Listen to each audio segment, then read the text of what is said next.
Hello everyone. As in the previous video, we were talking about the complications of diabetes mellitus. In this video, we are going to take an overview of the microvascular complication, that is your diabetic nephropathy, diabetic retinopathy, and diabetic neuropathy. So let's first talk about the diabetic retinopathy.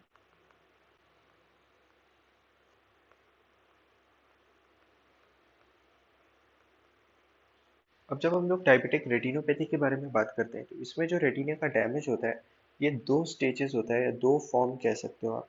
दो form या दो stages के अंदर होता है। पहला जो होता है वो हमारा एक अर्ली मैनिफेस्टेशन होगा डिजीज का, और एक होता है लेट मैनिफेस्टेशन। तो जो अर्ली मैनिफेस्टेशन होता है, जो अर्ली फॉर्म होता है रेटिनोपैथी का, उसको नाम दिया जाता है नॉन प्रोलिफरेटिव रेटिनोपैथी। और जो लेट फॉर्म होता है, जो late advance form of the retinopathy होती है, that is known as your proliferative retinopathy.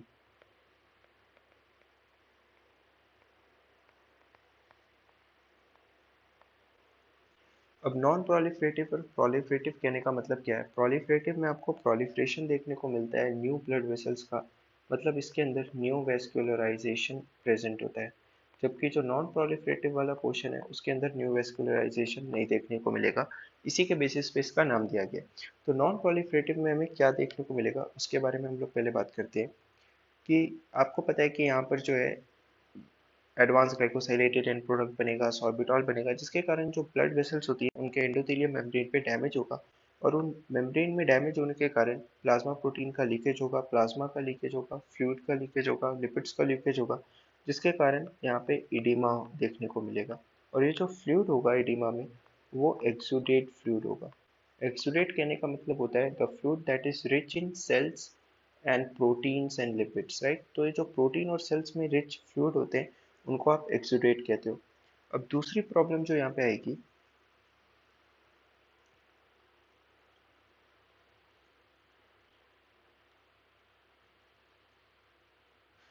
अब जो दूसरी प्रॉब्लम यहाँ पे आती है कि ब्लड वेसल के डैमेज होने के कारण उनका वीक वीकनिंग हो जाती है ब्लड वेसल्स की, और उनका डायलेशन हो जाता है। इस डायलेशन को हम लोग माइक्रो एन्यूरिज्म कहते हैं। That is the dilation of this blood vessel. और इन डायलेशन होने के कारण इनके रप्चर होने के चांसेस काफ़ी ज़्यादा हो जाते हैं, और अगर वो रप्चर होंगे तो there will be haemorrhage, right. और इन हेमरेज को हम लोग डॉट प्लॉट हेमरेज कहते हैं, because they appear as dot in the fundoscopy और ऑप्थेल्मोस्कोपी, राइट।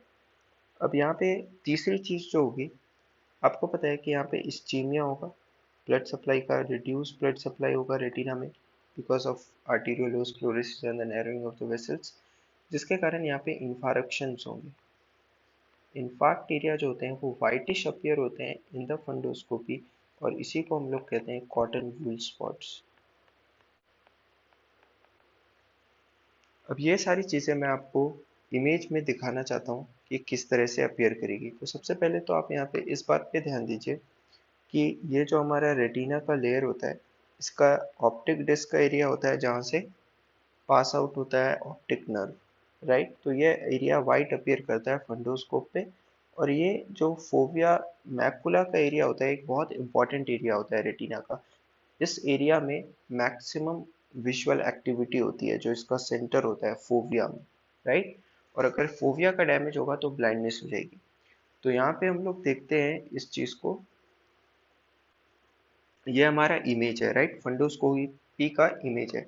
इस इमेज में अगर हम लोग बात करें तो ये जो एरिया आपको दिख रहा है ना, this area is basically known as your optic disc, ठीक है।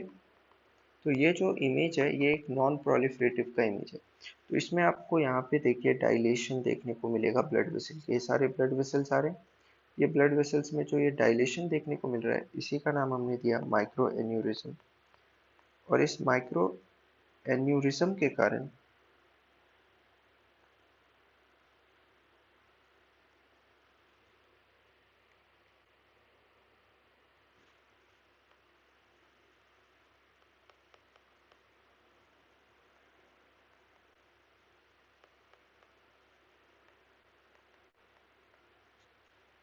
माइक्रो एन्यूरिज्म, और इस माइक्रो एन्यूरिज्म के कारण यहाँ पे हेमरेजेस के चांसेस काफ़ी बढ़ जाते हैं।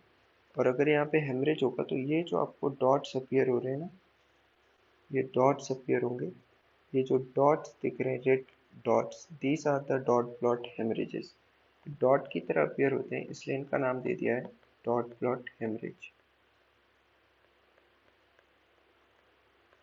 तीसरी चीज जो आपको दिख रही है, ये वाइटिश एरियाज जो दिख रहे हैं, ये एरियाज ये इंफ्रारेड रीजन्स हैं और इसी को नाम दिया कॉटन वूल स्पॉट्स। तो ये थे हमारे fundoscopic finding in the case of non proliferative retinopathy. अब हम लोग डिस्कस करेंगे लेट स्टेज को, जो कि हमारा एक एडवांस्ड स्टेज होता है। तो इसमें हमने बोला कि प्रोलिफरेशन हो रहा है, न्यू ब्लड वेसल्स का फॉर्मेशन हो रहा है। अब पहली बात कि न्यू ब्लड वेसल्स के फॉर्मेशन होने से दिक्कत क्या है। दिक्कत यहाँ पे ये है कि अगर न्यू ब्लड वेसल्स का फॉर्मेशन होगा तो जितने भी वेसल्स बनेंगे उन सारे वेसल्स में डैमेज होगा। जितने ज़्यादा वेसल्स होंगे उतना ज़्यादा डैमेज होगा और उतना ही ज़्यादा हमें इडिमा देखने को मिलेगा, उतना ही ज़्यादा इडिमा होगा और उतना ही ज़्यादा हेमरेजेस होगा, जिसके कारण दिक्कत काफ़ी ज़्यादा बढ़ जाएगी। अब न्यू वेस्कुलराइजेशन होता क्यों है। तो न्यू वेस्कुलराइजेशन होने का जो रीज़न है वो आपको पता है कि जब यहाँ पे हाइपॉक्सिया होगा, रेटिना में जब हाइपॉक्सिया होगा तो इस हाइपॉक्सिया के कारण it will induce the formation of the factors like your vasculoendothelial growth factors। And दूसरा आपको ये पॉइंट भी पता है जो हमने पहले डिस्कस किया था कि protein kinase C is also involve in the formation of this VEGF factors, right. और ये जो फैक्टर्स होते हैं ये वेसल्स का फॉर्मेशन कराएंगे, न्यू वेस्कुलराइजेशन होगा, उतना ज़्यादा एडिमा एंड हेमरेज होगा। तो इसके साथ दिक्कत ये है कि जितना ज़्यादा हेमरेज होगा तो यहाँ पे रेटिना को तो हेमरेज देखने को मिलेगा ही, जिसको हम लोग कहते हैं प्री रेटिनल हेमरेज। इसके साथ साथ जो रेटिना के अलावा यहाँ पे काफ़ी ज़्यादा हेमरेज होने के कारण विट्रस हेमरेज भी देखने को मिल सकता है। और अगर विट्रस हेमरेज होगा, आपको पता है कि जो विट्रस ह्यूमर होता है अगर वहाँ पे ब्लड आ जाए तो विजन में प्रॉब्लम होगी और वो ब्लाइंडनेस कॉज करेगा। बट ये जो ब्लाइंडनेस होगा ये एक टेम्परेरी ब्लाइंडनेस कॉज करेगा। Why it will be a temporary blindness, क्योंकि अगर यहाँ से ब्लड को रिमूव कर दिया जाए तो जो विजन है वो वापस से रिस्टोर हो जाएगा। पर यहाँ पे जो मेन प्रॉब्लम अराइज होता है कि इतना ज़्यादा हेमरेज और डैमेज होने के कारण यहाँ पे फाइब्रोसिस होना स्टार्ट हो जाता है रेटिना का। और जब रेटिना का फाइब्रोसिस होगा there will be maximum chances of retinal detachment. तो रेटिनल डिटैचमेंट हो सकता है और अगर रेटिना का डिटैचमेंट हो गया तो it will lead to permanent blindness.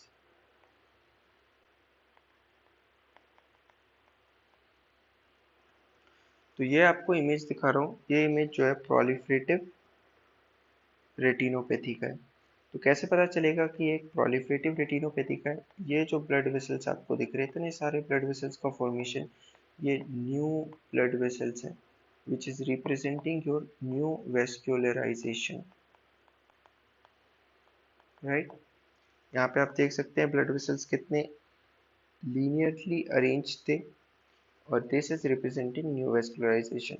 New vascularization के अलॉन्ग आपको नॉन प्रोलिफरेटिव के फाइंडिंग्स में यहाँ देखने को मिलेंगे, पर जो मोस्ट इंपॉर्टेंट फीचर है वो न्यू वेस्कुलराइजेशन है, जिसके बेसिस पे आप डिफरेंशिएट करिएगा प्रोलिफरेटिव एंड नॉन प्रोलिफरेटिव को। अब यहाँ पे एक और टर्म आता है जिसको हम लोग कहते हैं मैकुलर एडिमा। तो अगर जो एडिमा हो रहा है वो मैकुलर रीजन को इन्वॉल्व करता है, मैकुला को इन्वॉल्व करता है, तो हमें पता है कि मैकुला यहाँ पे काफ़ी ज़्यादा विजुअल एक्टिविटी होती है। तो अगर वहाँ पे एडिमा होगा तो उसके कारण भी ब्लाइंडनेस हो सकता है। और मैकुलर एडिमा जो है ये दोनों ही कंडीशन में इन्वॉल्व हो सकता है, proliferative and non proliferative retinopathy के अंदर, क्योंकि दोनों के अंदर एडिमा तो इन्वॉल्व हो गई। तो ये हो गई हमारी बातें रेटिनोपैथी के बारे में। इसके अलावा अगर आई की बात करें तो आई में अगर लेंस में डैमेज होगा तो लेंस में डैमेज होने के कारण कैटरैक्ट हो सकता है और इंट्राओक्यूलर प्रेशर बढ़ने के कारण ग्लॉकोमा भी हो सकता है। तो ये बात हो गई हमारी डायबिटिक रेटिनोपैथी की। अब हम लोग डिस्कस करेंगे, अब हम लोग बात करेंगे डायबिटिक नेफ्रोपैथी के बारे में।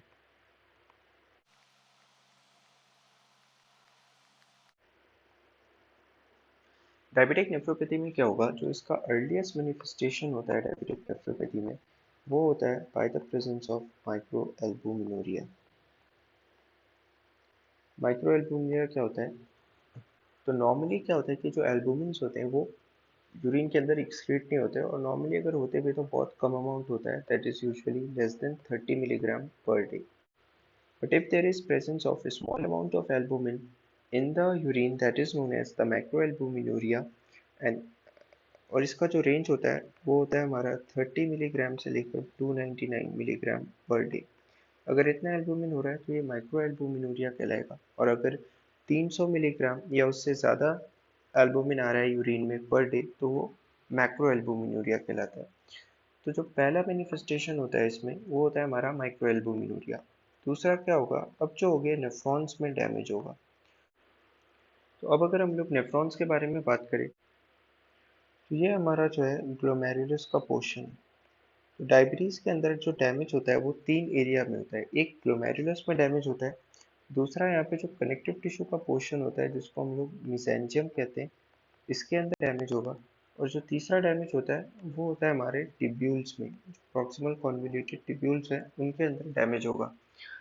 तो ग्लोमेरुलस में जो डैमेज होता है वो बेसिकली रिजल्ट करता है आपके नेफ्रोटिक सिंड्रोम के अंदर, जिसको हम लोग कहते हैं मेम्ब्रेनस ग्लोमेरुलोनेफ्राइटिस.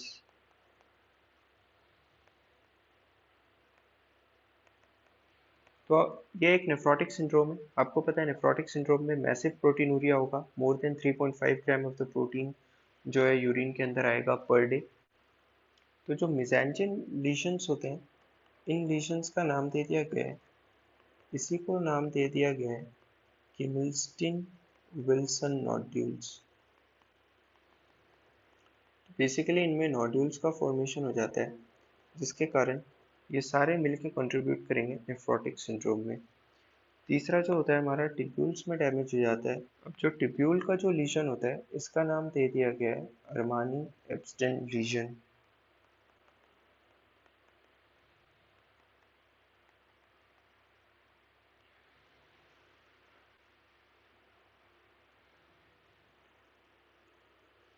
तो बेसिकली ये सारे जो नेफ्रोपैथी हो रही है, ग्लोमेरुलर में डैमेज हो रहा है, मेसेंजियम में डैमेज हो रहा है, टिब्यूल्स का डैमेज हो रहा है, ये सारी चीज़ें अल्टीमेटली क्या करवाएंगी? तो अल्टीमेटली ये सारी चीज़ें क्रॉनिक किडनी डिजीज़ की तरफ प्रोग्रेस करेंगी, सीकेटी होगा, और एंड स्टेज रीनल डिजीज़ की तरफ पेशेंट चला जाएगा, उसका किडनी फेल हो जाएगा. तो ये चीज़ होती है आपकी नेफ्रोपैथी में डायबिटीज़ के कारण जो. तो अब हम लोग डिस्कस करते हैं डायबिटिक न्यूरोपैथी के बारे में. ये हमारा डायबिटिक न्यूरोपैथी में क्या हो रहा है कि नर्व्स का डैमेज हो रहा है. अब ये जो नर्व्स का डैमेज हो सकता है, ये दो तरह के नर्वस सिस्टम हमारे पास होते हैं. आपको पता है कि पेरिफेरल नर्वस सिस्टम है और दूसरा हमारा सेंट्रल नर्वस सिस्टम है. तो जब पेरिफेरल नर्वस सिस्टम का इन्वॉल्वमेंट होता है तो इस न्यूरोपैथी को हम लोग कहते हैं डिस्टल सिमेट्रिक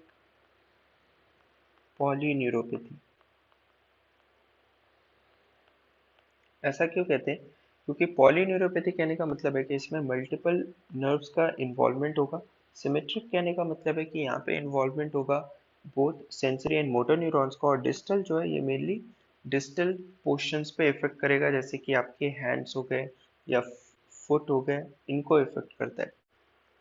तो इसमें जैसा कि हमें पता है कि पेशेंट्स के अंदर एथेरोस्क्लेरोसिस की भी टेंडेंसी होती है due to the macrovascular complication.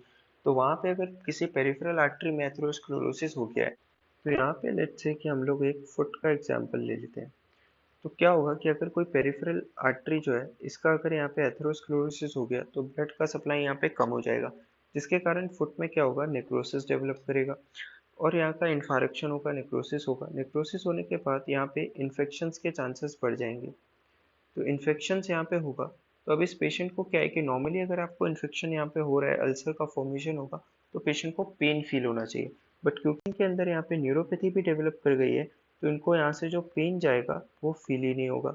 तो पेशेंट को पता ही नहीं रहेगा कि उसके पैर में एक अल्सर भी है. इसी को हम लोग कहते हैं डायबिटिक फुट,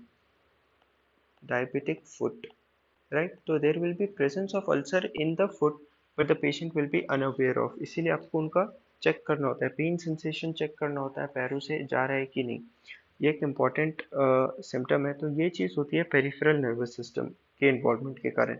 अब अगर न्यूरोपैथी में सेंट्रल नर्वस सिस्टम, जिसके अंदर आपका ऑटोनॉमिक नर्वस सिस्टम का अगर इन्वॉल्वमेंट होता है, ऑटोनॉमिक नर्वस सिस्टम का अगर इन्वॉल्वमेंट होगा तो इसके कारण कुछ न्यूरोपैथीज होंगी।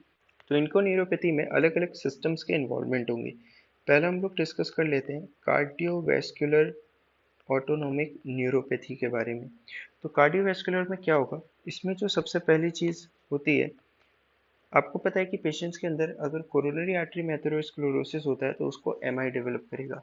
बट नॉर्मली अगर पेशेंट्स को मायोकार्डियल इन्फार्क्शन डेवलप करता है तो उसको सिम्टम्स होते हैं, पेन होता है, there will be pain on the left side of the chest, left side में पेन होगा, और वो पेन रेडिएट करता है on the top of the shoulders and jaws की तरफ।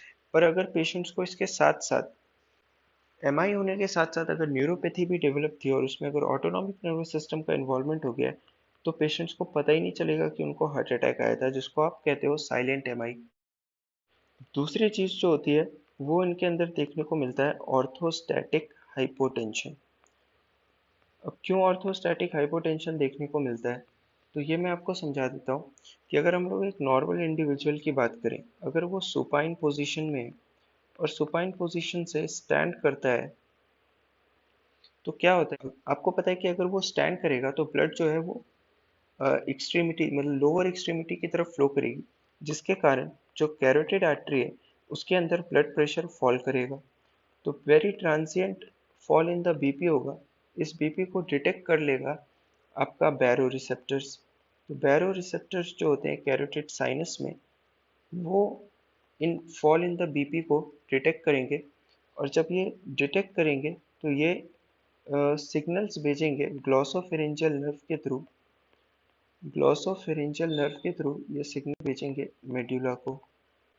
अब मेड्यूला में क्या होगा कि मेड्यूला यहाँ से सिंपैथेटिक सिस्टम को एक्टिवेट करेगा। सिंपैथेटिक सिस्टम को एक्टिवेट करने से क्या होगा, वैसो कंस्ट्रिक्शन होगा, और वैसो कंस्ट्रिक्शन होने के कारण उनका बीपी जो है वो वापस से इंक्रीज होके नॉर्मल हो जाएगा।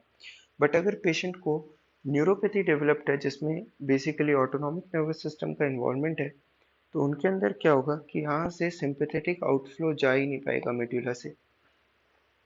तो मेडुला से अगर सिंपैथेटिक आउटफ्लो नहीं जा पाएगा तो उनके अंदर वैसो कंस्ट्रक्शन नहीं होगा, उनका ब्लड प्रेशर बढ़ेगा नहीं, मतलब उनका ब्लड प्रेशर डिक्रीज रहेगा। इसी को हम लोग ऑर्थोस्टैटिक हाइपोटेंशन कहते हैं। इसके अलावा अदर सिस्टम्स का भी इन्वॉल्वमेंट हो सकता है, जैसे आपके जीआई सिस्टम का इन्वॉल्वमेंट हो गया, जीआई ट्रैक का, उसके कारण जो है गैस्ट्रोपेरेसिस हो सकता है, that is the paralysis of the peristalsis, movement नहीं होगा, पैरालिसिस हो जाएगा जीआई ट्रैक का। इसके अलावा अदर चीज़ों पे भी इफेक्ट पड़ सकता है, जैसे ब्लैडर पे फर्क पड़ सकता है, ब्लैडर का डिसफंक्शन हो जाएगा, या फिर इरेक्टाइल डिसफंक्शंस भी हो सकते हैं। तो ये सारे कंप्लेंट्स आ सकते हैं due to the involvement of your autonomic nervous system. So this was about the brief overview of the microvascular complications, which includes your retinopathy, nephropathy, and the neuropathy. Thank you.